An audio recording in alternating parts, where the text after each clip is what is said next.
Hello everyone. It's so good to see everyone. I know I've been off of YouTube for a while. I wanted to share today a little nugget that I picked up this semester that I think might be helpful as you gain more proficiency in your motivational interviewing skills. Now, one of the motivational interviewing skills you've likely already heard of is EPE, Elicit, Provide, Elicit. Well, today I want to tack on another little sneaky E on the end of that acronym. So how about EPEE today? Elicit, Provide, Elicit. And that last E I'm throwing in there stands for emphasizing autonomy. Here's why I'm throwing that last E onto this fun EPE acronym.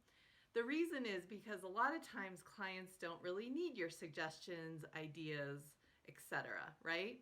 And so the elicit, provide, elicit sandwich provides us an opportunity to sort of start with what the client already knows, start with their ideas, and then ask permission to share ideas, and then follow up with, what do you think about those ideas? So a traditional elicit, provide, elicit might sound like this. What ideas do you have for how you might go about getting to bed a little bit earlier?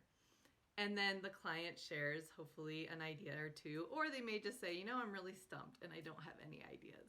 At that point, you can ask permission to share. So you might say, is it okay if I share ideas that have worked for other clients who have been trying to get to bed earlier? And then share your ideas. And often this is in a menu option. So you might have 3 or 4 different ideas that you share that could be helpful. And then that's the P, that's the provide, right? And so after the provide, you follow it up with another elicit, which is typically along the lines of, what do you think about the ideas that I just shared?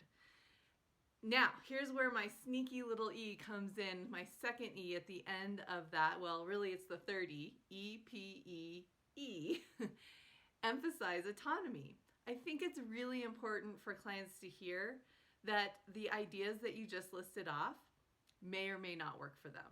So you can simply throw in at the end, it's really up to you what you decide. These ideas I just listed may or may not work for you, and that's completely fine. So again, I'm going to say it one more time. What ideas do you have for how you might go about getting to bed earlier? Is it okay if I share ideas that have worked for other clients? Here are some ideas that have worked for other clients, etc., etc. What do you think about those ideas? And let me just say that it's really up to you what you decide, and none of these ideas may be appropriate for your situation, and that's completely okay. So that's what I mean by emphasizing autonomy when you use an elicit, provide, elicit. This has been your motivational interviewing tip of the day. Have a good one.